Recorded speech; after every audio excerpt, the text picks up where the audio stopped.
There is no rest for the weary the day after Super Tuesday. Our bleary-eyed experts have been up pretty much all night. Rachel Maddow hosts her own program on the liberal radio network Air America. Conservative commentator Pat Buchanan, a former presidential hopeful.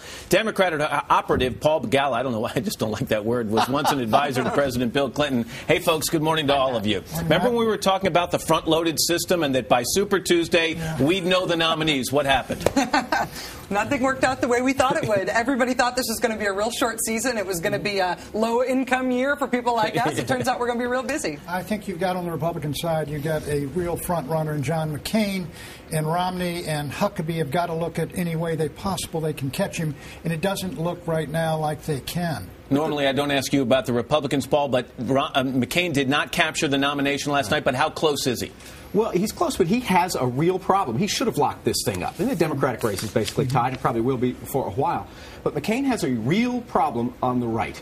I think he's helped, frankly, by the fact that some of the poobahs of talk radio have been bashing him and trying to direct votes to Romney. That's elevated Huckabee. And this is, I think the lesson yesterday is that the voters want to decide, not the poobahs, not Rush Limbaugh or say Bill Clinton. I think the right has a problem right here. Right-wing talk radio hosts this morning are waking up to their worst nightmare. Choosing between Huckabee and McCain for them is like choosing between falling down the stairs or falling off the roof. I mean, these are their two worst choices. Huckabee is about done. He's got the regional South. He'll pick up Mississippi, one state. I don't see him winning another. If he continues, he gets a small share of the vote. Romney has got a clean shot at McCain now, but he's not been able to close the sale anywhere. He's got to ask himself, is he going to invest a lot of resources until you get up to Texas and Ohio and try to win that winner-take-all state? I think we've been underestimating Huckabee for too long at this point, and Romney looks like Waterworld. I mean, he's an expensive flop at this point. He hasn't won anything. He got 6 or 7 states last night. He's won 10 in all. I haven't heard of Waterworld in 5 years, and that's pretty good. Let me ask you the 1 in 10 question. Scale of 1 to 10. 10 is a done deal. John McCain picks up the phone and talks to Mike Huckabee about vice president. You mean, oh, no, I don't listen. I think McCain better wait before he picks Mike Huckabee because, look, if he gets into a general election, he's got to assume he's going to carry the South and the Deep South. And then you got to go for Ohio and you got to go for states. So he doesn't need Mike Huckabee in that situation. In a general election, I don't think he needs Mike Huckabee. I don't see anybody in the Republican world that helps him more than Huckabee does. I think Huckabee's his obvious 1 to 10. Yeah, 6. Okay. Because I think McCain might want to pick like a Democrat, like Joe Lieberman. He's just so unconventionally wants to push that. That'll make but he'd be better served by Mike Huckabee. You do that, you do have a third party. I guarantee you. Right, that's his risk. He may have a third party. Let me stop it. Let me switch to the Democrats. We've got basically a tie in Super Tuesday. You know, Hillary can say I won the big states. Obama can say I won more states. Doesn't the tie hurt Hillary Clinton more than it hurts Barack Obama?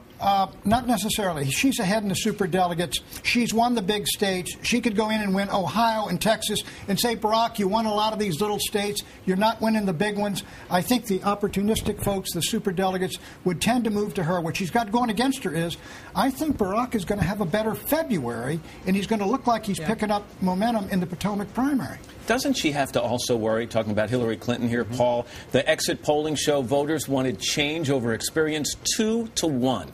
2 to 1. Yes, and that's her challenge. She has to show. I mean, my goodness, she embodies change. You know, she's the first woman ever to win a presidential primary. That's not what they mean by change in this particular election cycle. What they mean is economic change, and voters who are concerned about the economy and health care preferred Hillary. The two of them are just about a half a degree off of right where the voters are. They want change like Barack suggests, but they want economic. Look at the stock market yesterday. The Democrats certainly believe we're in the tank and that we need somebody who can fix the economy. But look, if you got McCain and Hillary Rodham Clinton, you got two of the biggest Washington insiders gone. They've been there between them probably for 45 or 50 years. Is that really change in the direction of America? When people say change, they want a new list of last names to talk about when they're talking about people in Washington. But also on the Democratic side, people have been disappointed that the Democratic Congress has not made big changes on the war and on the Constitution. They want a Democratic nominee who's going to make big changes on those things and represent a clean break from Bush. I think they've got to make the case, each of those candidates, that they are going to be that vision. If McCain wins Iraq, foreign policy, Islamofascism, the war, he has to make those the issues, I think, given the economy tanking, the rest of the Republican problems. That's the only card he's got. You really have a divisive election. If McCain wins, he's running for a third term for Bush. He wants to make Bush's Iraq war permanent, Bush's economic program permanent, and either Hillary or Barack is the change candidate. He will make Cheney look like Gandhi. See, I'm actually glad I didn't cut you off 10 seconds ago. I get the big line at the end. Rachel, Pat, Paul, thanks very much.